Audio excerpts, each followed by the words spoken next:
Biotechnology जो है ये वो ब्रांच है बायोलॉजी की जिसके अंदर हम लिविंग ऑर्गेनिजम्स को यानी दूसरे जानदार को किसी भी दूसरे जानदार को अपने फायदे के लिए इस्तेमाल करते हैं। इंसानों के फायदे के लिए इस्तेमाल करना किसी भी जानदार को क्या कहलाता है? बायोटेक्नोलॉजी कहलाता है। सही है। जो फार्मर्स होते हैं ना, जो खेती बाड़ी करते हैं, फार्मर्स किसान, उन्हें ना बायोटेक्नोलॉजिस्ट कहा जाता है। सबसे पहले दुनिया में बायोटेक्नोलॉजिस्ट वो है क्योंकि उन्होंने किसी दूसरे एनिमल को, किसी दूसरे जानदार को इंसानों के फायदे के लिए यानी इस्तेमाल करना शुरू कर दिया था। सही। उन्होंने, याद करो, वो किया था जो खेती बाड़ी के लिए हल बनाया था सबसे पहले स्टार्टिंग में, तो फार्मर्स ने बनाया था, किसानों ने बनाया था। सही। तो किसानों को ना अर्ली बायोटेक्नोलॉजिस्ट कहते हैं। अर्ली बायोटेक्नोलॉजिस्ट, शुरू के जो बायोटेक्नोलॉजिस्ट थे ना वो फार्मर्स थे, किसान थे, क्योंकि उन्होंने सबसे पहले इनको, लिविंग ऑर्गेनिज्म को इंसान के फायदे के लिए इस्तेमाल करना शुरू कर दिया था। उन्होंने इनको, बैल वगैरह जो होती हैं, सही, इनको अपने फायदे के लिए यूज किया था क्योंकि पहले वो जमीन के अंदर हल खुद करते थे ना, खुद खेती बाड़ी करते थे। तो फिर उन्होंने एक दूसरे लिविंग ऑर्गेनिज्म को रखा, खुद अपना काम कम कर दिया और उनके साथ वो पीछे बांध दिया और वो चलते तो साथ साथ उनका फार्मर में खेती बाड़ी वो इस तरीके से हो जाती है। तो अर्ली बायोटेक्नोलॉजी वो कहलाते हैं। फिर इसके बाद हमने बायोटेक्नोलॉजी वो पढ़ी थी, कुछ टर्म्स पढ़ी थी। एक थी बायोटेक्नोलॉजी, हम लिविंग ऑर्गेनिज्म को, किसी भी सेल को भी यूज कर सकते हैं या फिर किसी बायोलॉजिकल मॉलिक्यूल्स को अपने फायदे के लिए यूज करना, ये क्या कहलाता है? बायोटेक्नोलॉजी कहलाता है। और इसके हमने कुछ टर्म पढ़ी थी। एक थी जेनेटिक इंजीनियरिंग। जेनेटिक इंजीनियरिंग किसे कहते हैं?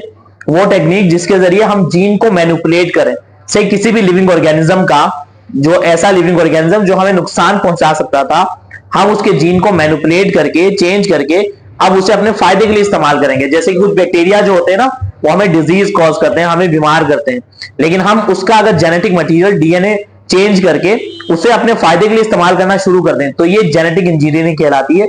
जेनेटिक इंजीनियरिंग दरअसल बायोटेक्नोलॉजी की एक टेक्निक है, बायोटेक्नोलॉजी की एक टेक्निक है जिसका नाम है जेनेटिक इंजीनियरिंग, जिसमें क्या किया जाता है? जीन को मैनिपुलेट किया जाता है, जीन को तब्दील किया जाता है।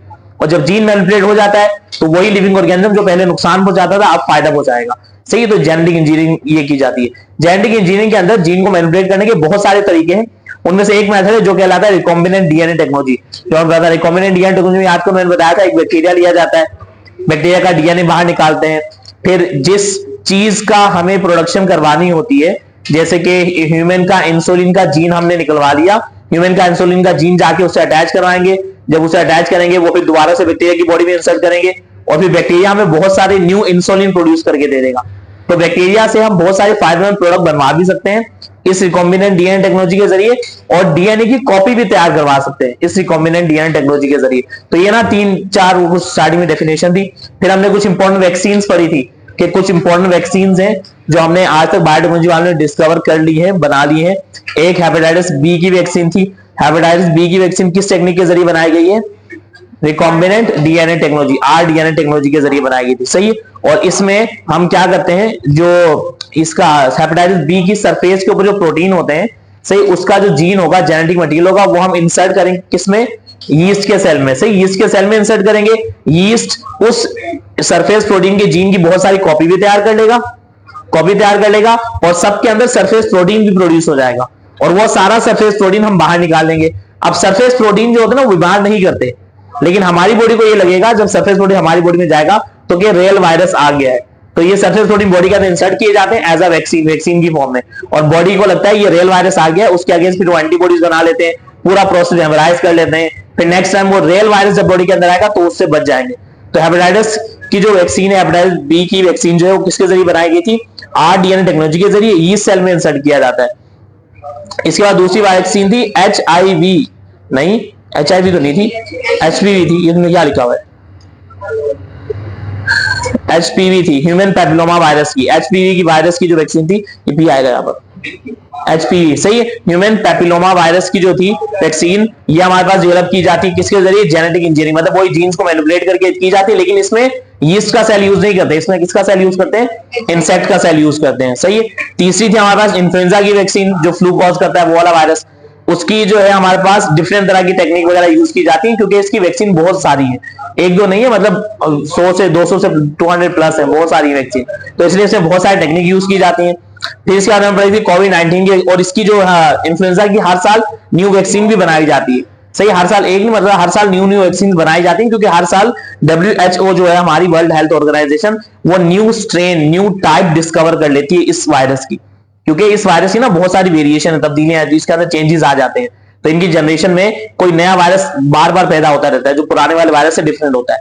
तो जिसलिए ना इसकी नई नई वायरस दुनिया में आते रहते हैं इन्फ्लुएंजा के, और फिर WHO उसे आइडेंटिफाई करता है कि ये नया वायरस आ गया है, फिर उसके अगेंस्ट नई वैक्सीन तैयार की जाती है। तो बार बार वैक्सीन ना इसकी तैयार करवाई जाती है बार बार इसकी इन्फ्लुएंजा वायरस की।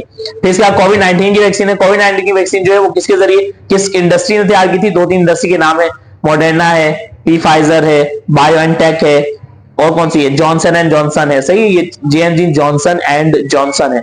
इन दो इंडस्ट्री ने, मतलब इन 3-4 इंडस्ट्री ने तैयार की थी।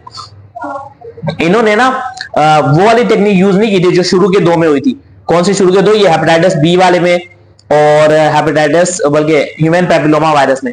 उन दोनों में ये हुआ था कि हम ना सरफेस प्रोटीन तैयार करवाते थे बाहर से, और वो सरफेस प्रोटीन वैक्सीन के तौर पे यूज करते थे। इस कंडीशन में हम क्या करेंगे, कोरोना वायरस लेंगे, उसके स्पाइक प्रोटीन का जो डीएनए होता है हम वो डीएनए बाहर नहीं निकालेंगे, उस स्पाइक प्रोटीन का जो मैसेंजर आरएनए बनेगा, क्योंकि डीएनए से पहले मैसेंजर आरएनए बनेगा, फिर मैसेंजर आरएनए से प्रोटीन बनेगा। तो हमने कोविड लिया, कोरोना वायरस लिया, उसके अंदर डीएनए था, डीएनए से उसने मैसेंजर आरएनए बनाया, फिर वो मैसेंजर आरएनए से प्रोटीन बनाता, लेकिन डीएनए से जैसे उसने मैसेंजर आरएनए बनाया, हमने उस मैसेंजर आरएनए बाहर इंजेक्ट करवा दिया, बाहर निकलवा दिया उससे। सही है, कोरोना वायरस से। फिर उस जो मैसेंजर आरएनए उसकी हमने कॉपी तैयार करवा दी इसके जरिए, जो रिकॉम्बिनेंट डीएनए टेक्नोलॉजी थी। एक मैसेंजर आरएनए देंगे, बहुत सारे मैसेंजर आरएनए मिल जाएंगे। फिर इन सारे मैसेंजर आरएनए को हमने फिल्टर किया, फिल्टर करके इससे वैक्सीन बना दी। अब हमारी बॉडी में जो कोविड की वैक्सीन डाली गई थी ना, वो दरअसल कोविड वायरस के, कोरोना वायरस के जो बॉडी के ऊपर सरफेस प्रोटीन होते हैं, इन्हें हम स्पाइक प्रोटीन भी कहते हैं। स्पाइक प्रोटीन या सरफेस प्रोटीन होते हैं, उनका जो मैसेंजर आरएनए था ना वो इंसर्ट करवाया गया था। तो मैसेंजर आरएनए बॉडी में गया, उसने जाकर मैसेंजर आरएनए वो गया सीधा ब्लड में गया, ब्लड से गया सेल के अंदर, सेल के अंदर जाते वो राइबोसोम्स के पास जाएगा, और राइबोसोम क्या करते हैं, मैसेंजर आरएनए को रीड करके उससे प्रोटीन बनवाते हैं। तो मैसेंजर आरएनए को रीड करके हमारे राइबोसोम ने प्रोटीन बनवा दिया। कौन सा प्रोटीन? वही स्पाइक प्रोटीन बना दिया। हमने स्पाइक प्रोटीन बाहर से डायरेक्ट इंजेक्ट नहीं किया, हमने मैसेंजर आरएनए बॉडी में डाल दिया, और मैसेंजर आरएनए जाके बॉडी में स्पाइक प्रोटीन तैयार करवा दिए। और फिर आप हमारे, और स्पाइक प्रोटीन सेल ने तैयार करवा दिया, उसको ब्लड में रिलीज कर देता है, और ब्लड में फिर व्हाइट ब्लड सेल होते हैं, वो आएंगे, उस स्पाइक प्रोटीन को डिटेक्ट करेंगे। ब्लड में मौजूद व्हाइट ब्लड सेल्स को ये लगेगा कि ये जो स्पाइक प्रोटीन आया है ये वायरस है, और दरअसल वो पूरा वायरस नहीं है, वो तो सिर्फ प्रोटीन ही है, वो डिजीज कॉज नहीं करेगा। लेकिन हमारे व्हाइट ब्लड सेल को ये लगा कि रियल वायरस है, उसके लिए एंटीबॉडीज तैयार हो जाएंगे, एंटीबॉडीज आके उसे मारेंगे और खत्म कर देंगे। इस पूरे प्रोसेस होगा कि हमारा क्या फायदा होगा, हमें इम्यूनिटी मिल जाएगी। इसे हम क्या कहते हैं, आर्टिफिशियल इम्यूनिटी कहते हैं। इसे क्या कहते हैं, आर्टिफिशियल इम्यूनिटी कहते हैं ना। और नेचुरल इम्यूनिटी कौन सी होती है, जब किसी एक ऑर्गेनिज्म को एक बार कोई बीमारी हो जाए, जैसे कि चिकन पॉक्स की बीमारी हो जाती है, दोबारा कभी नहीं होगी, वो नेचुरल इम्यूनिटी होती है। नेचुरली तौर पे वो इम्यून हो गया उस बीमारी से।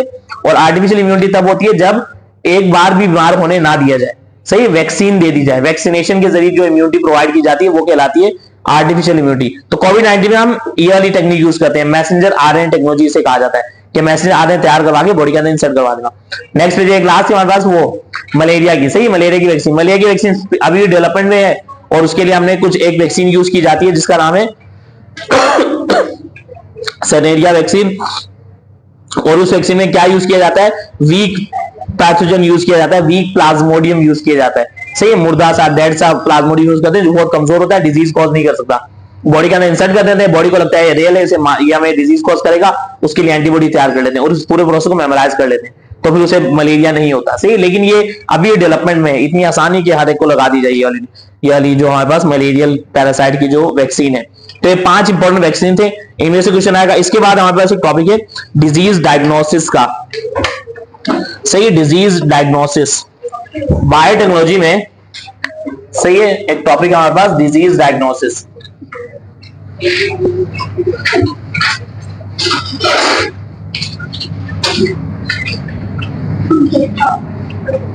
देखो, डिजीज डायग्नोसिस का मतलब होता है सही बीमारियों का पता लगाना। सही, कोई भी डिजीज किसी की बॉडी के अंदर हो गई है, सही, उसको डायग्नोस करना, मतलब उसको चेकअप करना कि ब्लड में डिजीज है, बॉडी में डिजीज है भी या नहीं है। सही है, तो जो बायोटेक्नोलॉजी है ना, बायोटेक्नोलॉजी से बहुत सारे मेथड्स हैं, बायोटेक्नोलॉजी में बहुत सारे मेथड्स हैं, बायोटेक्नोलॉजी में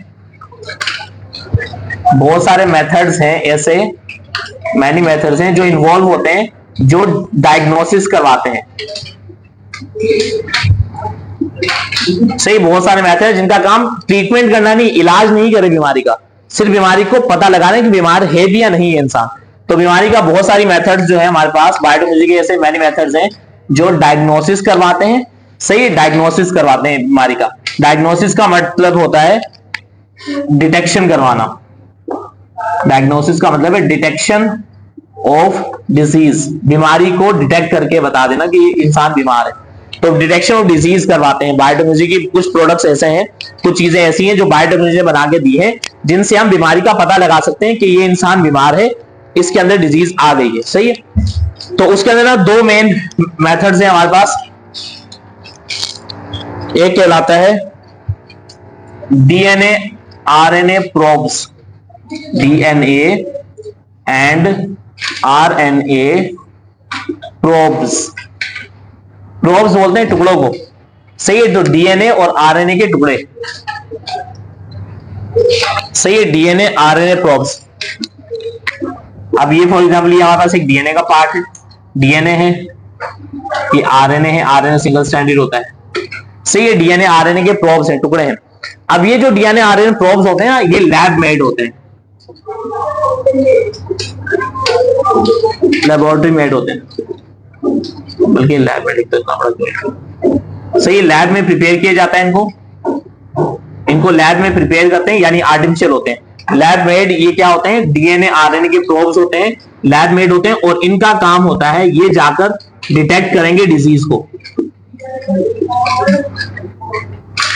डिजीज को। सही है, जाके बीमारी को डिटेक्ट करेंगे। किस तरीके से डिटेक्ट करेंगे, देखो ये जो हमारे पास डीएनए आरएनए प्रोब्स है ना, डीएनए आरएनए के टुकड़े हैं, ये हमारे सैंपल में, सही, हमारे सैंपल्स में, यानी ब्लड सैंपल, यूरिन सैंपल, जो सैंपल्स होते हैं ना, उनमें इनको ऐड कर दिया जाता है। ब्लड या फिर यूरिन सैंपल वगैरह, ब्लड सैंपल लिया, यूरिन का सैंपल लिया, उसके अंदर ऐड कर दिए जाते हैं ये प्रोब्स। सही, इन टुकड़ों को ऐड कर दिया जाता है। इन टुकड़ों की ये सलाहियत है कि ये ना वैसे नॉर्मली घूमते रहेंगे। जैसे ही इन प्रोब्स को डीएनए हो या आरएनए हो, इन प्रोब्स को कोई वो दिखेगी, बॉडी के अंदर म्यूटेशन दिखेगी। म्यूटेशन का मतलब क्या होता है, कोई ऐसा जेनेटिक मटेरियल जो चेंज हो गया है। यानी हमारी बॉडी में जेनेटिक मटेरियल चेंज होता है कैंसर वाले सेल्स में, यानी ब्लड निकाला हमने, ब्लड में कैंसर था, सही, ब्लड में कैंसर वाला सेल था, तो ये उसे डिटेक्ट कर सकते हैं, म्यूटेशन को उसे डिटेक्ट कर लेंगे, प्रोब्स होते हैं। अगर वो देखेंगे कि ब्लड में या सैंपल में म्यूटेशन है या फिर कोई पैथोजन है, पैथोजन मतलब कोई बाहर से आया हुआ पार्टिकल, मतलब कोई डिजीज फैलाने वाला वायरस या बैक्टीरिया, सही, कोई भी ऐसी चीज मौजूद है, तो ये प्रोब्स जो है म्यूटेशन या पैथोजन वगैरह को डिटेक्ट करके, सही, उनसे जाके अटैचमेंट कर लेंगे, अटैच टू देम, उनसे जाके क्या कर लेंगे, अटैचमेंट कर लेंगे। अब ये जो हमारे पास डीएनए आरएनए प्रोब्स होते हैं ना, ये वो होते हैं, एक वर्ड है ना आप लोगों ने पढ़ा है, वो radio active particles, radio active material पढ़ा है ना। कुछ मटेरियल ऐसे होते हैं जो रेडियो एक्टिव होते हैं, सही है, जिनके अंदर से रेडिएशंस निकलती हैं। तो अगर हम एक विजुअल इमेजर मशीन के अंदर अगर उनको रखते हैं ना, तो उसके अंदर ना हमें पता चल जाता है कि ये पार्टिकल कहां मौजूद है, कि यहां पर मौजूद है, यहां मौजूद है, और ये किसी चीज से जुड़े हुए हैं या फिर वैसे फ्रीली मौजूद है। तो सारी चीजें ना उससे पता चल जाती हैं। रेडियो एक्टिव पार्टिकल्स को इजिली डिटेक्ट किया जा सकता है। तो ये जो डीएनए आरएनए प्रोब्स होते हैं, ये अटैच हो जाते हैं, अटैच हो जाएंगे इस म्यूटेशन से, जहां पर सेल में म्यूटेशन हुई पड़ी है, यानी कैंसर का सेल है, उससे जाके अटैच हो जाएंगे, या फिर कोई पैथोजन वायरस या बैक्टीरिया आया है, उससे जाके अटैच हो जाएंगे। और अटैच होने के बाद वहां पर फिर उसके बाद हम इन रेडियो एक्टिव, क्योंकि रेडियो एक्टिव होते हैं, रेडियो एक्टिव प्रोब्स को, जो radio active DNA RNA probes हैं, इनको हम डिटेक्ट कर लेंगे, सही, कि ये कहां पर है। अगर ये हमें अटैच मिलेंगे कि किसी जगह से अटैच हो गए हैं, सही, अगर हमें मिलेंगे कि किसी जगह पे अटैच हो गए हैं, अगर ये किसी चीज से ब्लड में सैंपल जाके अटैच है, या तो ये कंडीशन, या फिर ऐसा होगा कि ये नॉट अटैच, ये बॉडी में किसी जगह जाके अटैच ही नहीं हुए, वो सैंपल में फ्रीली घूम रहे हैं, सही, ये दोनों कंडीशन हो सकती हैं। अगर ये अटैच हो गए तो हम कहेंगे इस ऑर्गेनिज्म में डिजीज है, मतलब उसके सैंपल में कोई डिजीज है। डिजीज का मतलब उसके बॉडी में या तो कोई म्यूटेशन हो गई है, या फिर यानी कैंसर का सेल डेवलप हो गया, या फिर उसके अंदर कोई पैथोजन है, क्योंकि इसीलिए जाकर किसी जगह पे जाके अटैच हो गया ब्लड या यूरिन सैंपल में। और अगर अटैच नहीं होगा तो उसका मतलब ऑर्गेनिज्म के अंदर ना कोई भी डिजीज वगैरह नहीं है, मतलब ऑर्गेनिज्म का जो वो सैंपल है वो हेल्दी है, सही, हेल्दी सैंपल, उसका कोई भी डिजीज वगैरह नहीं है। तो हमने क्या किया, देखो एक पेशेंट आया, पेशेंट का हमने ब्लड या यूरिन सैंपल लिया, अब हम उस ब्लड या यूरिन सैंपल से हम ना चेक करना चाहते हैं कि इसके अंदर कोई पैथोजन माइक्रो ऑर्गेनिज्म मौजूद है या नहीं है। सही है। एक तो तरीका ये हम माइक्रोस्कोप में देख लें, लेकिन कुछ ऑर्गेनिज्म ऐसे होते हैं जो माइक्रोस्कोप से भी नजर नहीं आते, बहुत छोटे होते हैं। सही है। और दूसरा, कैंसर सेल वगैरह भी इतनी आसानी से माइक्रोस्कोप में नजर नहीं आते। तो हम ये डीएनए आरएनए प्रोब्स यूज करते हैं। हम क्या करेंगे, टेस्ट ट्यूब में उसका सैंपल लेंगे।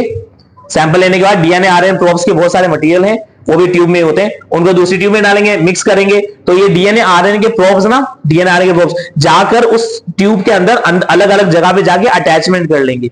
अगर अटैचमेंट कर ली तो पता चल जाएगा कि वहां पर उस ब्लड सैंपल में, उस यूरिन के सैंपल में कुछ ना कुछ पैथोजन मौजूद है जो उसमें डिजीज कॉज कर रहा होगा। जिससे हमने ब्लड निकाला, मतलब वो उसके अंदर कोई पैथोजन मौजूद है, क्योंकि उसके सैंपल में पैथोजन है। या तो पैथोजन है या फिर उसकी बॉडी के अंदर कोई म्यूटेशन हो गई है, मतलब कोई सेल ऐसा है ब्लड का जो एबनॉर्मल हुआ पड़ा है। म्यूटेशन की वजह से सेल एबनॉर्मल हो जाते हैं, तो एबनॉर्मल सेल भी डिटेक्ट हो गया, पता चल जाएगा। और वो भी फिर इस सैंपल को मशीन में डालेंगे, मशीन से पता चलेगा कि मतलब रेडिएशंस कहां आ रही हैं, क्योंकि ये दोनों रेडियो एक्टिव होते हैं ना, ये सारे डीएनए आरएनए प्रोब्स। तो रेडियो एक्टिव को डिटेक्शन आसानी से हो जाती है। तो हम मशीन में जाके डिटेक्ट करेंगे तो पता चल जाएगा कि जो रेडियो एक्टिव पार्टिकल्स हमने डाले थे डीएनए आरएनए प्रोब, ये सैंपल में अंदर जाके किसी जगह पे अटैच है, या फिर ये अलग ऊपर ही किसी एक जगह पे मौजूद है। जब ऊपर किसी एक जगह पे मौजूद होंगे, अंदर किसी जगह पे अटैचमेंट उन्होंने की ही नहीं है, इसका मतलब तो सैंपल हेल्दी है। जब ये अटैच नहीं हुए तो मतलब इसकी ब्लड में, इसके यूरिन में, इसके सैंपल में कोई भी पैथोजन नहीं है, कोई भी म्यूटेशन नहीं हुई पड़ी, तो इंसान हेल्दी है।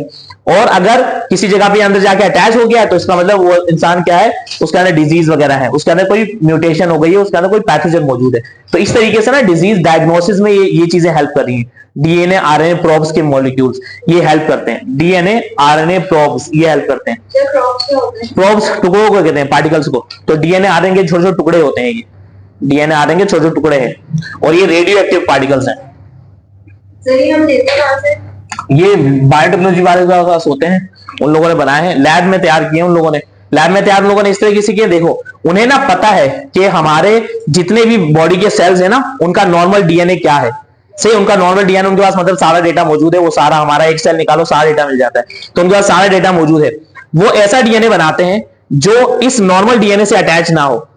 डीएनए की वो ऐसी स्टैंड बनाते हैं जो इस नॉर्मल डीएनए के करीब से गुजर जाएगा, इस पर अटैच नहीं होगा। वो ऐसा डीएनए बनाएंगे जो नॉर्मल डीएनए से जाकर अटैच हो ही नहीं सकता। फिर तो इस तरह का डीएनए उन्होंने बना दिया, उसी को ये कहते हैं डीएनए प्रोब्स। सही है। वो ऐसा आरएनए बनाएंगे जो जाकर हमारी बॉडी के जो डीएनए वगैरह उससे जाके अटैच नहीं होगा, यानी नॉर्मल डीएनए से अटैच नहीं होगा, नॉर्मल सेल से जाके अटैच नहीं होगा। तो इन्होंने जो डीएनए आरएनए बनाए हैं ना, ये नॉर्मल सेल से जाके अटैच होते ही नहीं, इस तरह के लैब में तैयार कर दिए।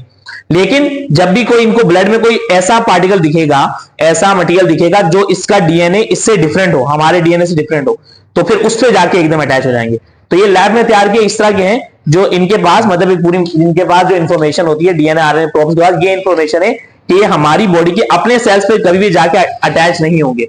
हमारी बॉडी के जो नॉर्मल सेल है उन पे जाके अटैच नहीं होंगे। अगर कोई अलग सा सेल दिख जाएगा उस पे जाके एकदम उसको अटैक कर लेंगे, उसको जाके पकड़ लेंगे। जिस तरह के व्हाइट ब्लड सेल करते हैं, व्हाइट ब्लड सेल हमारी बॉडी के सेल को नहीं नुकसान पहुंचाते ना, व्हाइट ब्लड सेल कभी कोई पैथोजन आता है उसे नुकसान पहुंचाते हैं, लेकिन ये नुकसान नहीं पहुंचाएंगे, ये सिर्फ जाके अटैच हो जाएंगे। और उस अटैचमेंट से हमें पता चल जाएगा कि यहाँ पर डिजीज हो गई है, कि वो उस मशीन के जरिए। अच्छा, इसके बाद देखो जो हमारे पास दूसरी टेक्निक है जो डिजीज डायग्नोसिस में यूज की जाती है ना, वो है मोनोक्लोनल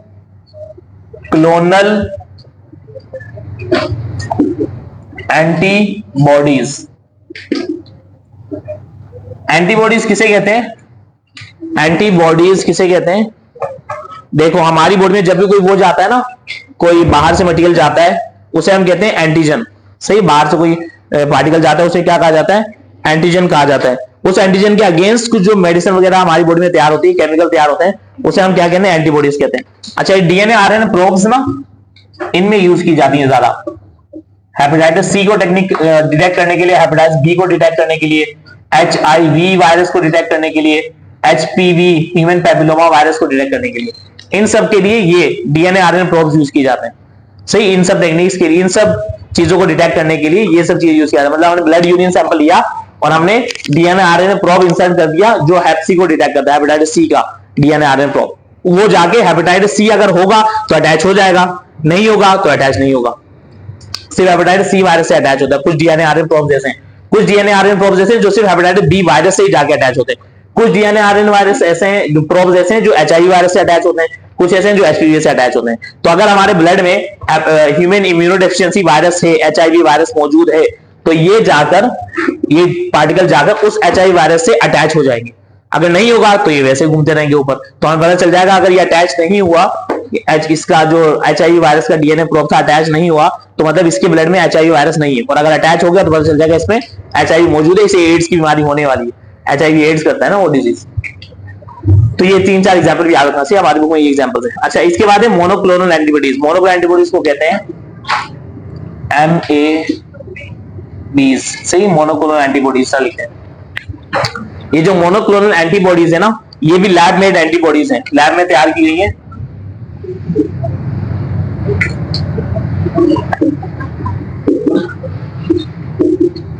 सही, एंटीबॉडीज ना वो मटेरियल होते हैं, एंटीबॉडीज वो मटेरियल होते हैं जो डिटेक्ट करते हैं एंटीजन को। जैसे ही ब्लड में कोई एंटीजन आएगा, उसके लिए क्या तैयार करवाई जाती है? एंटीबॉडीज तैयार की जाती है। वो एंटीबॉडीज जाके हमारे नॉर्मल सेल पर अटैक नहीं करती, किसी भी नॉर्मल सेल को जाके नुकसान नहीं पहुंचाएगी, वो सिर्फ जाकर डिटेक्ट करेगी कि कहां पर वो एंटीजन मौजूद है जिसके लिए वो तैयार की गई है, और ये एंटीबॉडी जाकर इस एंटीजन से अटैचमेंट करेगी, सिर्फ एंटीजन से जाकर अटैचमेंट करेगी, फिर उसे किल कर देगी, खत्म कर देगी। हमारी बॉडी में जो एंटीबॉडीज बनती है, हमारी बॉडी में जो नेचुरल एंटीबॉडीज बनती है, वो तो जाकर एंटीजन से, वायरस या बैक्टीरिया से जाकर अटैच होती है और उसको डिस्ट्रॉय करवा देती है, उस सेल को खत्म करवा देती है। लेकिन ये जो लैब मेड एंटीबॉडीज है ना, इनका काम किल करना नहीं है, ये बॉडी में जाके एंटीजन को मारेंगे नहीं, ये सिर्फ एंटीजन से जाके अटैच होंगे। ये हमारे पास लैब मेड एंटीबॉडीज होती हैं। सही, ये भी इसी तरह ना ब्लड यूरिन सैंपल में ऐड की जाती हैं। जो भी सैंपल्स होते हैं, सैंपल्स में इन मोनोक्लोनल एंटीबॉडीज को ऐड करेंगे, और ऐड करने के बाद ये जाकर अटैच हो जाएंगी टू एंटीजन, एंटीजन से अटैच हो जाएंगी। अगर एंटीजन मौजूद होगा तो, अगर बॉडी में एंटीजन मौजूद होगा, यानी वायरस या बैक्टीरिया मौजूद होगा, सही, मेनली बल्कि वायरस होता है एंटीजन, जो ज्यादा खतरनाक होता है, जो किल नहीं होता, वायरस या फिर कोई और पैथोजन हो, बैक्टीरिया वगैरह हो। सही है, कोई बॉडी में वायरस या पैथोजन मौजूद होगा तो ये जाकर सैंपल में जाके सिर्फ उसी से अटैचमेंट करेगी, उसी से जाकर अटैच होगी। और जब अटैच होगी, ये भी जो एंटीबॉडीज होती है ना, ये भी रेडियो एक्टिव होती है, रेडियो एक्टिव होती है मोनोक्लोनल एंटीबॉडीज, तो इनको भी ना डिटेक्ट किया जा सकता है, तो इनकी भी डिटेक्शन हो जाती है। और डिटेक्शन के बाद पता चल जाता है कि ये अटैच हुई हैं या फिर नॉट अटैच्ड, या अटैच नहीं हुई ब्लड में जाकर, सैंपल में जाकर। अगर ये अटैच्ड हो गई है, इसका मतलब एंटीजन प्रेजेंट है, क्योंकि एंटीजन से ही जाके जुड़ती हैं, एंटीजन प्रेजेंट है, सही है, मतलब डिजीज है उसके अंदर। और अगर ये जाकर अटैच नहीं हुई तो इसका मतलब एंटीजन जो है ब्लड में, सैंपल में एंटीजन एब्सेंट है, एंटीजन नहीं प्रेजेंट, सही। तो इससे एंटीजन की प्रेजेंस और इम्प्रेजेंस का पता चल गया, एब्सेंस का पता चल गया, और उससे पता चल जाएगा कि जो पेशेंट है वो एबनॉर्मल है, मतलब उसमें डिजीज है, वो डिजीज है, उसमें डिजीज वगैरह है, डिजीज वगैरह प्रेजेंट है, या फिर वो हेल्दी है, ये पता चल जाएगा, सही। तो ये टेक्निक ये होती है जो कहलाती है मोनोक्लोनल एंटीबॉडीज। मोनोक्लोनल एंटीबॉडी छोटे छोटे पार्टिकल्स हैं, सही है, ये लैब में तैयार किए गए हैं। वैसे नॉर्मली भी हमारी बॉडी में जो एंटीबॉडीज तैयार की जाती है ना, उनका काम भी यही होता है कि वो एंटीजन से अटैच होती हैं। जो वायरस या बैक्टीरिया बॉडी में आता है ना, जैसे कि जिसकी बॉडी में चिकन पॉक्स का वायरस फर्स्ट टाइम आया होगा, आते ही मैंने बताया था, हमने बात की ना चिकन पॉक्स की, तो चिकन पॉक्स वायरस जब पहली बार आता है तो व्हाइट ब्लड सेल उसे डिटेक्ट करते हैं, इसे चिकन पॉक्स के वायरस को, और चिकन पॉक्स वायरस जो आया है बॉडी के अंदर, उसे ही हम एंटीजन भी कहते हैं। एंटीजन मतलब कोई बाहर से कोई पार्टिकल आ गया नुकसान पहुंचाने वाला, तो एंटीजन आ गया, हमारे व्हाइट ब्लड सेल ने उस एंटीजन को डिटेक्ट किया, उसके लिए एंटीबॉडीज बनवाए, और एंटीबॉडीज ने आकर उस एंटीजन पे अटैक किया और उस एंटीजन को, यानी उस चिकन पॉक्स के वायरस को खत्म करवा दिया। तो एंटीबॉडीज करते क्या है, अटैच होने के बाद उस सेल को खत्म करवा देते हैं। ये वाले जो वो नेचुरल एंटीबॉडीज जो होते हैं, जो लैब मेड एंटीबॉडीज है, इनका काम होता है, ये हम सैंपल लेंगे, ब्लड सैंपल लिया हमने पेशेंट का, उसके ब्लड सैंपल में इसको ऐड करवा दिया, ब्लड सैंपल में इसको मिक्स किया, ब्लड सैंपल मिक्स करने के बाद अगर ये जाकर ब्लड में किसी जगह पे जाके अटैच हो जाता है, ब्लड में किसी जगह पे जाके अटैच हो जाता है, तो पता चल जाएगा कि वहां पर एंटीजन मौजूद है, क्योंकि सिर्फ एंटीजन से अटैच होता है, मतलब वायरस या फिर किसी पैथोजन बैक्टीरिया वगैरह से जाकर ही अटैच होता है। तो वायरस या बैक्टीरिया अगर मौजूद होगा तो ये अटैच हो जाएगा, अगर नहीं होगा तो ये ऊपर ही फ्लोट करता रहेगा, ऊपर ही मतलब टेस्ट ट्यूब में ऊपर ही फ्लोट करता रहेगा। और दूसरा रेडियो एक्टिव है, तो पता चल जाएगा कि अंदर मौजूद है या फिर ऊपर मौजूद है। तो रेडियो एक्टिव मशीन में डाल के पता चल जाता है कि पार्टिकल अंदर ब्लड में किसी जगह पे जाके अटैच हुआ है या फिर ऊपर ही मौजूद है। अगर ऊपर ही मौजूद होगा मतलब वो अटैच नहीं हुआ, मतलब इसके ब्लड में एंटीजन प्रेजेंट ही नहीं है जिससे जाके जुड़ता, और इंसान क्या है, हेल्दी है, मतलब इसका ब्लड जिसका हमने सैंपल लिया वो बंदा हेल्दी है, उसके अंदर एंटीजन प्रेजेंट नहीं है। और अगर वो जाकर अटैच हो गया ब्लड में किसी जगह पे, इसका मतलब उसकी बॉडी में एंटीजन प्रेजेंट है, कोई वायरस, पैथोजन, बैक्टीरिया वगैरह प्रेजेंट है और उसके अंदर डिजीज वगैरह है, तो वो जो ऑर्गेनिज्म है वो हेल्दी नहीं है, उसके अंदर डिजीज वगैरह है, तो ये पता चल जाता है। ये ना हम लोग वो कर रहे हैं, ये दोनों टेक्निक यूज की जाती है डायग्नोसिस के लिए, सही, डिजीज को डिटेक्ट करने के लिए। इसके लिए ये ज्यादा ना उसके लिए यूज की जाती है, बैक्टीरियल डिजीज के लिए की जाती है, सही, जैसे कि ट्यूबरक्यूलोसिस के लिए, tuberculosis and other bacterial pathogens. Bacterial pathogens जो होते हैं, बैक्टीरिया वगैरह जो होते हैं पैथोजन, उनको डिटेक्ट करने के लिए ये वाली टेक्निक यूज की जाती है, मोनोक्लोनल एंटीबॉडीज वाली। किसी को टीबी हुआ है तो हमने किसी को उसका सैंपल लिया, सैंपल लेने के बाद उसके अंदर हम टीबी के जो मोनोक्लोनल एंटीबॉडीज हैं जो जाकर सिर्फ माइकोबैक्टीरियम ट्यूबरक्यूलोसिस, ये वो बैक्टीरिया की वजह से होता है ना ट्यूबरक्यूलोसिस, बैक्टीरिया की वजह से, इसका नाम माइकोबैक्टीरियम ट्यूबरक्यूलोसिस है, तो ये जाकर सिर्फ ये मोनोक्लोनल एंटीबॉडीज इसके लिए स्पेशली लैब में तैयार की गई, टीबी के लिए। पेशेंट आया, उसके कफ वगैरह होती, खांसी वगैरह होती, हमने उसका ब्लड का सैंपल लिया, सैंपल लेने के बाद हमारे पास लैब में तैयार की गई माइकोबैक्टीरियम ट्यूबरक्यूलोसिस के लिए जो तैयार की गई थी मोनोक्लोनल एंटीबॉडीज वो प्रेजेंट थी, वो हमने इसके ब्लड में डाल दी। अगर ये ब्लड में जाके किसी जगह पे अटैच हो गई तो हमें पता चल जाएगा इसके ब्लड में माइकोबैक्टीरियम ट्यूबरक्यूलोसिस वाला जो एंटीजन है वो प्रेजेंट है, मतलब बैक्टीरिया प्रेजेंट है। और अगर ये अटैच नहीं हुई तो पता चल जाएगा इसका नहीं, इसे कफ वगैरह नॉर्मली किसी और वजह से हुई है, इस वजह से नहीं हुई कि इसे टीबी हुआ है, तो टीबी का इस तरीके से पता चल जाता है, सही, टीबी का। तो ये लिख लो, ये हमारे पास ना दो मेथड है जिनके जरिए हम डिजीज डायग्नोज करते हैं, डिजीज वगैरह को डायग्नोज करवाया जाता है, डिजीज को इस तरीके से ना। मैंने आप लोग कहा था सेकेंडरी की बुक लेकर आए आप लोग, नहीं लेकर आए?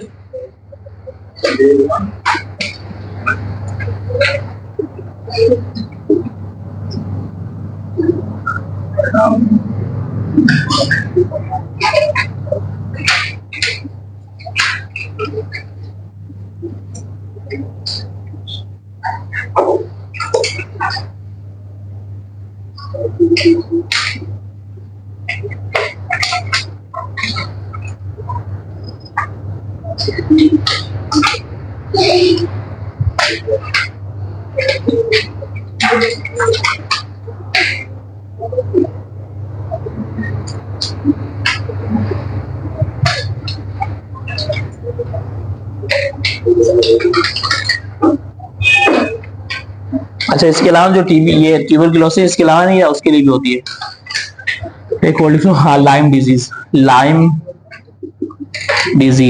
डिजीज जो होती है ना, स्किन इन्फेक्शन वगैरह होती है, और इसमें आर्थराइटिस भी होता है, स्किन इन्फेक्शन और आर्थराइटिस होती है, ये भी ना बैक्टीरियल इन्फेक्शन है,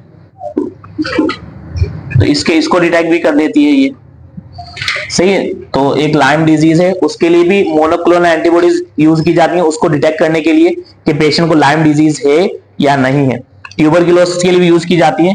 इसके अलावा कंडीशन होती है साइफिलिस, जो स्किन रैश वगैरह होते हैं, ये भी बैक्टीरियल इन्फेक्शन है, इसको भी डिटेक्ट इसी तरीके से किया जाता है।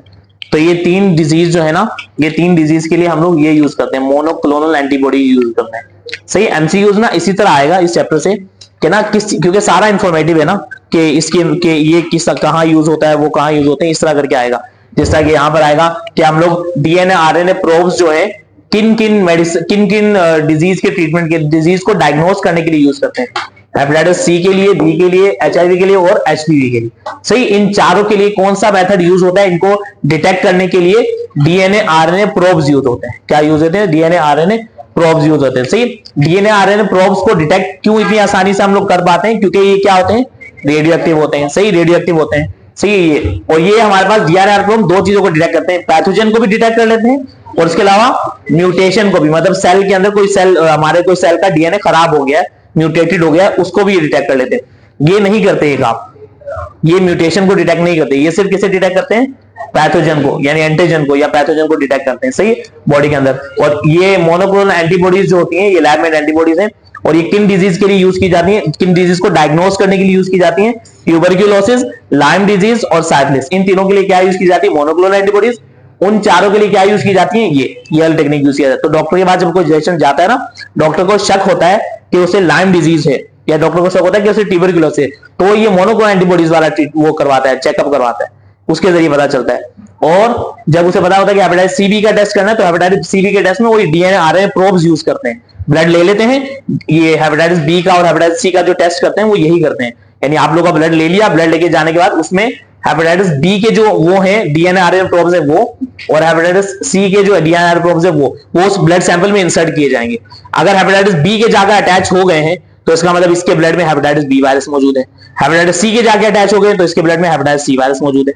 तो ये डीएनए आरएनए प्रोब जाकर अटैचमेंट करेंगे, उससे पता चलेगा। सेम काम यहां पर होगा कि ये अलग अलग बैक्टीरिया के लिए डालेंगे, ट्यूबरक्लोसिस के बैक्टीरिया के लिए भी डालेंगे, लाइम डिजीज के लिए डालेंगे, साइटिस के लिए डालेंगे, जो होगी उस वो जाके अटैच हो जाएगा और पता चल जाएगा कि इसके अंदर ये डिजीज है। तो ये डीएनए डिजीज को डायग्नोस करने के लिए हमने बायोटेक्नोलॉजी को यूज किया है। ये लिखो, जल्दी से कॉपी कर लो, डीएनए डिजीज डायग्नोसिस। इस चैप्टर में 3 टॉपिक हैं जिनसे एमसीक्यूज आएंगे। एक हमारे पास पहला टॉपिक वो था इंपॉर्टेंट वैक्सीन वाला। इंपॉर्टेंट वैक्सीन जो शुरू का तो वो तो नॉर्मल इंट्रोडक्शन टाइप है, वो तो ऐसे ही है, लेकिन मेन ना वहां से आएगा। इंपॉर्टेंट वैक्सीन जो है, जो हमारे पास जो हमने आज पढ़ी है, दोबारा पीढ़ी 5 जो है वो। दूसरा ये दोनों टॉपिक यानी ये डिजीज डायग्नोसिस किस तरीके से होती है 2, और एक और तीसरा है जो हमारे पास है बायोटेक्नोलॉजी के जो प्रोडक्ट्स हैं, डिफरेंट तरह के प्रोडक्ट्स जो बायोटेक्नोलॉजी हमें बना के दी है। सही है, वो भी रुको लिखते हैं। ये कर लिया, जल्दी कर लो ये वाला पार्ट।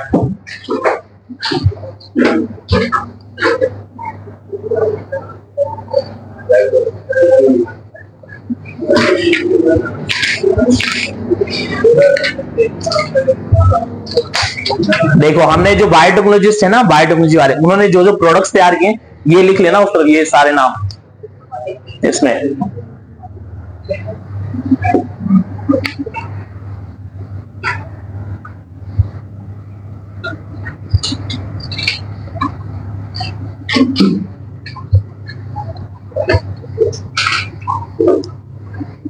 देखो अब ना जो जो इंपॉर्टेंट बायोटेक्नोलॉजी से हमें प्रोडक्ट्स मिलते हैं ना, उनकी हम बात करते हैं। देखो हमने ये देखा, हेडिंग लगाओ, प्रोडक्ट्स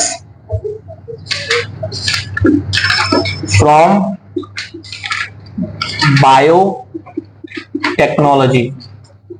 बायोटेक्नोलॉजी से कौन कौन से प्रोडक्ट्स हमें मिल जाते हैं, तो ये बायोटेक्नोलॉजी हमें कौन कौन से प्रोडक्ट्स बनाकर दिए हैं। सही है, सबसे पहले हमें मिले हैं आरडीएनए रिकॉम्बिनेंट, बल्कि रिकॉम्बिनेंट डीएनए।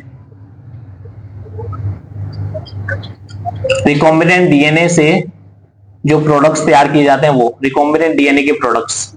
सही है, हमने पढ़ा था रिकॉम्बिनेंट डीएनए से।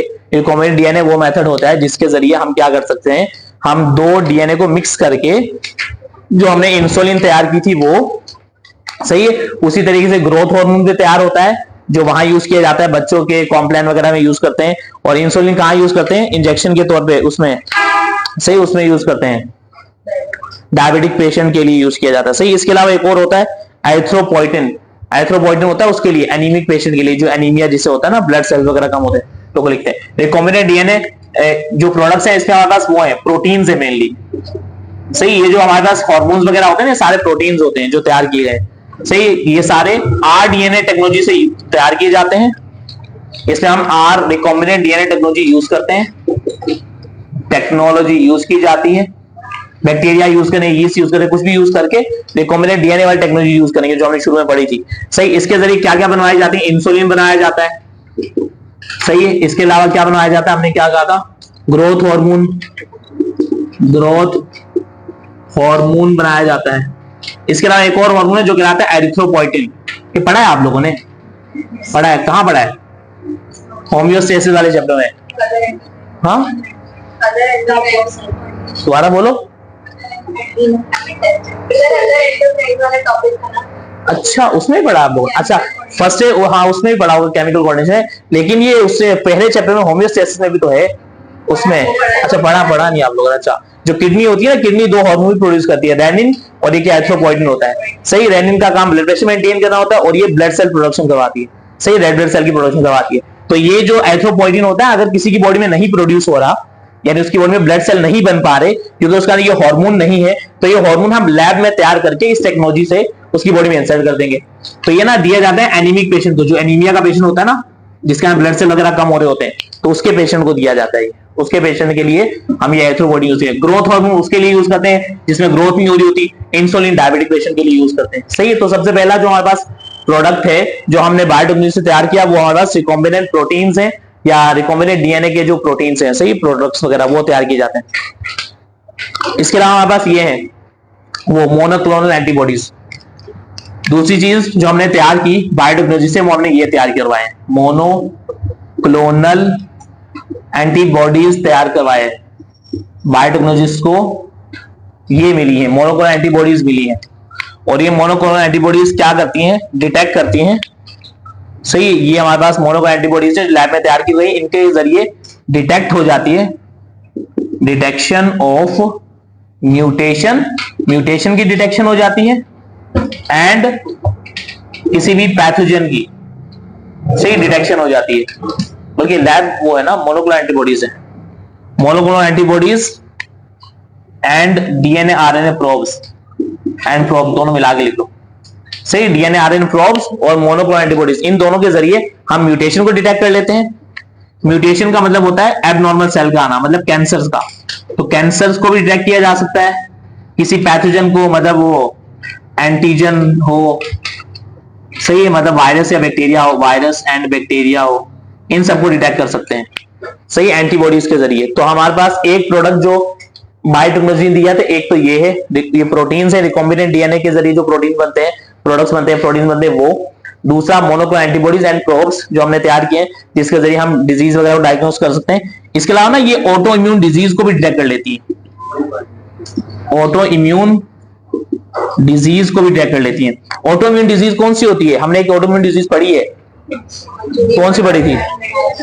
कौन सी पढ़ी थी? हाँ, रिमेटॉइड आर्थराइटिस। अब रिमेटॉइड आर्थराइटिस में होता क्या है, हमारे जो व्हाइट ब्लड सेल्स हैं वो एबनॉर्मल हो जाते हैं। सही, एबनॉर्मल हो गए और वो हमारी बॉडी के जो वो था साइनोविल कैप्सूल वगैरह था उसे डिस्ट्रॉय करने लग जाते हैं। अब जो हमारे वो हैं व्हाइट ब्लड सेल्स हैं जो एबनॉर्मल हुए हैं, एबनॉर्मल हुए हैं क्या मतलब है? उनका डीएनए एबनॉर्मल हो गया है। सही है, तो डीएनए एबनॉर्मल हो गया मतलब डीएनए एबनॉर्मल हो गया यानी म्यूटेशन हो गई, और म्यूटेशन होने की वजह से वो अब एबनॉर्मली काम कर रहे हैं, वो हमारे ही सेल को डिस्ट्रॉय कर रहे हैं। और डिजीज कौन सी हो रही है? Auto immune disease. तो ऑटो इम्यून डिजीज को भी इससे डिटेक्ट कर सकते हैं। मतलब किसी के अगर जॉइंट्स वगैरह में पेन हो रहा है, आर्थराइटिस हो गया है, हमें नहीं पता इसे कौन सी आर्थराइटिस है, तो हम उसके ब्लड का सैंपल लेंगे वहां से, और वहां पर जो क्योंकि ब्लड आएगा तो ब्लड में व्हाइट ब्लड सेल्स भी आएंगे, सही, व्हाइट ब्लड सेल भी आएंगे, उसमें एंटीबॉडीज मोनोक्लोनल एंटीबॉडीज इंसर्ट करेंगे, वो डीएनए आरएनए प्रोब्स इंसर्ट करेंगे, वो डीएनए आरएनए प्रोब्स जाएंगे। अगर वो जाकर किसी जगह पे अटैचमेंट कर लेते हैं, इसका मतलब है कि वहां पर कोई व्हाइट ब्लड सेल एबनॉर्मल हो गया है, वहां पर कोई व्हाइट ब्लड सेल क्या हो गया है?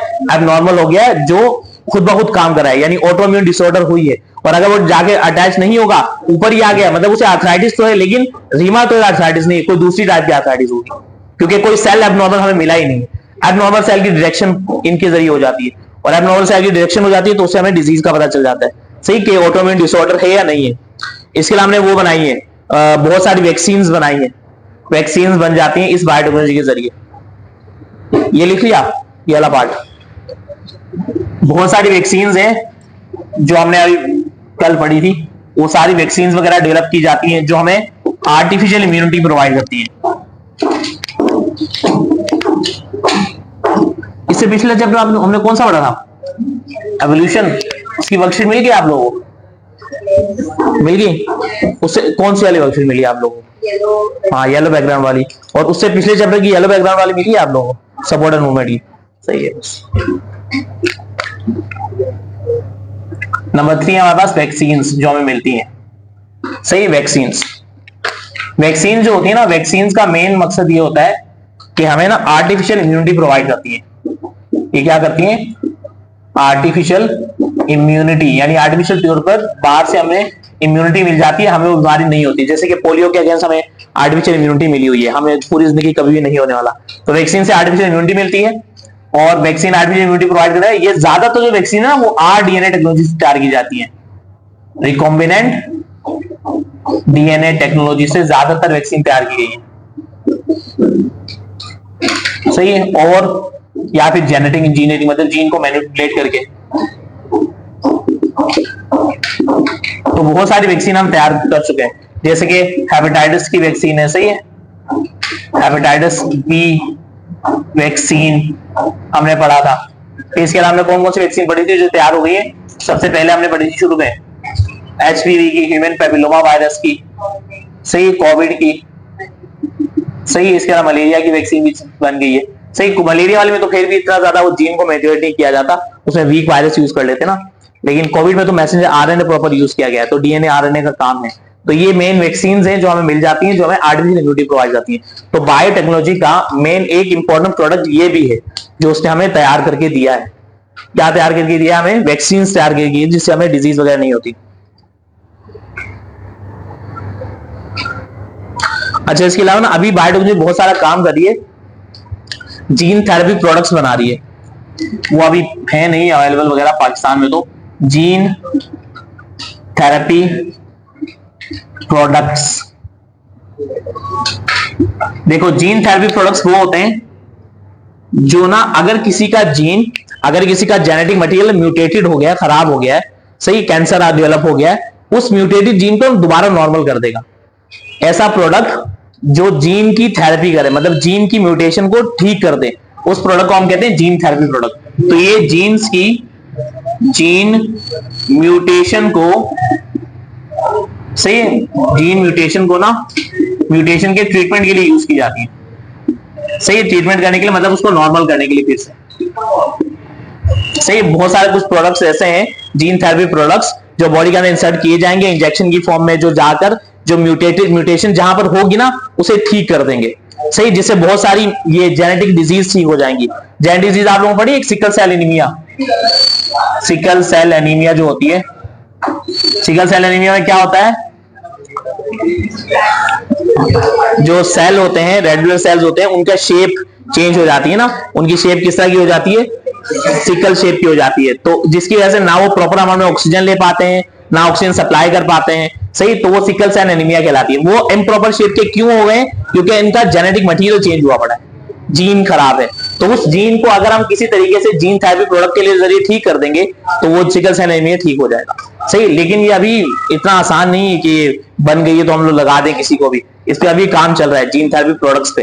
ये जीन थेरेपी प्रोडक्ट्स बनाए जा रहे हैं जिनसे सिकल सेल एनीमिया भी ठीक हो जाएगा, सही। इसके अलावा कैंसर्स जो होते हैं, जो एबनॉर्मल सेल डेवलप हो जाते हैं, कैंसर्स एंड ट्यूमर्स वगैरह, इनको भी ना ट्रीट कर लिया जाएगा। ट्रीट का मतलब ये, एक तो ऑपरेशन करके कट करके निकाल देते हैं ना कैंसर को, कैंसर किसी जगह पे तो कट करके निकाल दिया, ये ट्रीटमेंट नहीं होता, ये तो हमने वो कैंसर को रिमूव किया है। ट्रीटमेंट का मतलब ये, कैंसर किसी जगह पे है, हमने कोई प्रोडक्ट डाला, जीन थेरेपी प्रोडक्ट जो जाके उस कैंसर वाले सेल को दोबारा से नॉर्मल कर दे, मतलब लंग्स में कैंसर हो गया है, लंग्स के सेल को दोबारा से नॉर्मल कर देगा, तो वो जीन थेरेपी प्रोडक्ट्स होते हैं, सही। जो बायोटेक्नोलॉजी इस पे काम कर रहे हैं, मतलब ये बना रही है ये वाली प्रोडक्ट्स वगैरह, जो आगे जाके हमें मिल जाएंगी बाद में कभी, जीन थेरेपी प्रोडक्ट्स, लेकिन ये है नहीं पाकिस्तान में अभी भी। अच्छा, इसके अलावा एक वो है stem cell therapies. Stem cell therapies, stem cell therapy का मतलब ये होता है कि हम लोग किसी जगह से स्टेम सेल्स ले लें, सही। स्टेम सेल हमारे कहां होते हैं? मेनली बोन मैरो वगैरह में होते हैं, सही है। स्टेम सेल थेरेपीज, आप लोगों ने नर्वस कोऑर्डिनेशन पढ़ लिया, पार्किंसन डिजीज, अल्जाइमर डिजीज पढ़ी है ना, सही। अच्छा देखो, सही है। तो सिकल बल्कि स्टेम सेल थेरेपी में क्या किया जाता है, सही, स्टेम सेल्स को, जो स्टेम सेल्स होते हैं, स्टेम सेल्स को यूटिलाइज किया जाता है, सही, यूटिलाइज किया जाता है, सही, डीजेनरेटिव डिसऑर्डर्स के लिए। डीजेनरेटिव डिसऑर्डर्स कौन से होते हैं? वो डिसऑर्डर्स जो किसी बॉडी पार्ट के डीजनरेशन की वजह से आते हैं, वो डिसऑर्डर्स क्या कहलाते हैं? Degenerative disorders. जैसे कि पार्किंसन डिजीज है, अल्जाइमर डिजीज है, उन दोनों में होता क्या है? पार्किंसन और अल्जाइमर में जो भी ब्रेन की एबनॉर्मल एक्टिविटी हो रही है, ब्रेन मेमोरी लॉस हो रही है, या बॉडी के अंदर एबनॉर्मल इलेक्ट्रिकल सिग्नल्स जा रहे हैं, बॉडी कांपने लग जाती है, सही। ये दोनों ही कंडीशन में ना होता क्या है, ब्रेन के जो न्यूरॉन्स वगैरह हैं वो डीजनरेट होने लग जाते हैं बुढ़ापे के साथ, एज के साथ हल्के हल्के वो क्या होने लग जाते हैं? डीजनरेट होने लग जाते हैं। अब वो डीजनरेट हो गए, वो दोबारा तो बनेंगे नहीं, दोबारा मतलब जो पुराने जो न्यूरॉन वहां पर मौजूद है, थोड़े बहुत न्यूरॉन मौजूद है, उनसे दोबारा न्यूरॉन नहीं बनता, सही है। मतलब एक न्यूरॉन जो होते हैं ना वो ए माइटोटिक सेल होते हैं। ए माइटोटिक का मतलब वो दोबारा डिवीजन नहीं करते, एक बार बन गए, शुरू में एक सर्टेन एज तक बनते हैं, मतलब 16-17 साल तक, उसके बाद ना फिर दोबारा कभी डिवीजन नहीं करते, फिर इनकी उम्र कम ही होने लग जाती है, मतलब मरने लग जाते हैं। तो जैसे कम होते रहेंगे, एट द एंड अल्जाइमर और पार्किंसन डिजीज हो जाएगी। अब इन डिजीज में हम उनसे पुराने वाले न्यूरॉन से तो नया न्यूरॉन नहीं बनवा सकते, लेकिन हम स्टेम सेल्स को यूज कर सकते हैं। स्टेम सेल वो खास तरह का सेल होता है जो जिस जगह पे डालोगे, जिस जगह भेजोगे, वो उसके आसपास वाले जिस तरह के सेल्स होंगे ना, उसी तरह की शेप इख्तियार कर लेता है और उसी तरह से अपने आप को अडेप्ट कर लेता है। मतलब स्टेम सेल ब्रेन में डाला जाएगा तो वो न्यूरॉन की तरह काम करना शुरू कर देगा, और अगर किसी बॉडी के किसी पार्ट में डाला जाएगा तो स्किन के सेल की तरह काम करने लग जाएगा। तो स्टेम सेल थेरेपी ना यूज की जाती है डीजेनरेटिव डिसऑर्डर्स के लिए, मतलब ऐसी बीमारियां जो बॉडी के सेल्स के डीजनरेशन से आती है, सही है। या फिर किसी की बॉडी में अगर वो होता है ना, अगर बाहर मुल्क वगैरह में ऐसे किया जाता है कि स्किन अगर जल जाती है किसी की, सही, स्किन जल गई, पूरा कोई बॉडी का पार्ट ना एक्सीडेंट वगैरह में बहुत बड़ा पार्ट डैमेज हो गया, सही, बॉडी के अंदर बोन्स वगैरह डैमेज हो गई, जो फुटबॉलर वगैरह होता है उनकी बोन्स ना टूट जाती हैं, सही, हड्डियां वगैरह टूट जाती हैं, तो वहां पर वो ओस्टियोब्लास्ट जो बोन फॉर्मिंग सेल होते हैं उनका वेट नहीं करते कि वो जल्दी से डिवीजन करें, वहां पर ये स्टेम सेल डाल देते हैं और स्टेम सेल वहां पर जल्दी से ना वो ओस्टियोब्लास्ट की शक्ल इख्तियार करने लग जाते हैं। तो बहुत सारे ओस्टियोब्लास्ट जो पहले से मौजूद थे बोन में वो भी आ गए, स्टेम सेल भी डाल दिए तो बहुत सारे ओस्टियोब्लास्ट बन गए, जल्दी से बोन हील हो जाती है। तो स्टेम सेल थेरेपी का मतलब है कि स्टेम सेल को किसी जगह पे स्टोर करके रखना, सही, किसी की बॉडी से लेकर स्टेम सेल को स्टोर करने के बाद एक स्टेम सेल निकाल लिया, उसकी बहुत सारी कॉपी बनवा ली, यानी वो रिकॉम्बिनेंट डीएनए टेक्नोलॉजी से उसका डीएनए वगैरह कॉपी करके, वरना बहुत सारे स्टेम सेल्स ना किसी की बॉडी से निकाल लेते हैं लोग, अपने स्टेम सेल स्टोर करवाते हैं। ये जो वो है ना फुटबॉलर वगैरह, जो बड़े बड़े फुटबॉलर हैं, ज्यादातर मैसी है, ये क्रिस्टियानो वगैरह, इन लोगों ने अपने स्टेम सेल स्टोर करवा के रख रखे हैं। और जितने भी स्पोर्ट्समैन होते हैं ये लोग अपने स्टेम सेल निकलवा के, बोन मैरो से स्टेम सेल निकलवा के स्टोर करवा लेते हैं लैब में। जब इन्हें कोई इंजरी होगी, जब इनका कभी एक्सीडेंट होगा, कुछ भी हुआ, तो उस इंजरी वाली जगह पे ये स्टेम सेल इंसर्ट करवा दिए जाते हैं। जैसे ये स्टेम सेल उस जगह पे जाएंगे, उस इंजरी को जल्दी से ठीक कर देंगे, क्योंकि ये उस तरह के आसपास वाले सेल की ना शक्ल इख्तियार कर लेते हैं, तो इनकी इंजरी इसलिए ठीक हो जाती है। तो जितने भी डीजेनरेटिव डिसऑर्डर होते हैं उनके लिए स्टेम सेल थेरेपी यूज की जाती है, जैसे कि अल्जाइमर्स के लिए। स्टेम सेल डिवीजन कर सकते हैं? हाँ, स्टेम सेल भी डिवीजन नहीं करेंगे, मतलब एक अगर न्यूरॉन बन रहे हैं ना तो ये डिवीजन नहीं करेंगे, अगर कोई दूसरा सेल बने तो ये डिवीजन कर लेंगे। मतलब अगर हमने यहाँ ब्रेन में किसी जगह पे न्यूरॉन डैमेज हो गए थे और हमने वहां पर 10 स्टेम सेल डाल दिए, जैसे हमारे बोन मैरो में स्टेम सेल थे तो स्टेम सेल डिवाइड होकर और स्टेम सेल बनाते? नहीं, इस तरह नहीं बनाते। इस तरह यानी अगर स्टेम सेल जो हमारी बॉडी में है ना एक सर्टेन अमाउंट में है, बस वो खत्म हो गए तो खत्म हो गए बस, फिर हमें ना स्टेम सेल वो करने पड़ते हैं, डोनेट लेने पड़ते हैं किसी से। अगर किसी की बॉडी में स्टेम सेल नहीं है, जैसे बोन मैरो के अंदर होते हैं ना ये, तो बोन मैरो एक सर्टेन लिमिट तक है, वरना तो अगर ये होते हैं तो फिर तो बंदा मरता ही नहीं। मतलब बॉडी में जो भी पार्ट खराब हो रहा है वहां पर स्टेम सेल डालते रहते। हार्ट की डिजीज होती है, हार्ट में स्टेम सेल डालिए, हार्ट ठीक हो गया, तो कभी इंसान मरता नहीं, क्योंकि स्टेम सेल लिमिटेड होते हैं हर एक ऑर्गेनिज्म का। तो ये भी ना डिवीजन उस तरह नहीं करते। अल्जाइमर्स में एंड पार्किंसंस डिजीज में, पार्किंसन डिजीज वगैरह इनसे ट्रीट की जाती है। इसके अलावा बहुत सारी इंजरी वगैरह को ट्रीट करते हैं।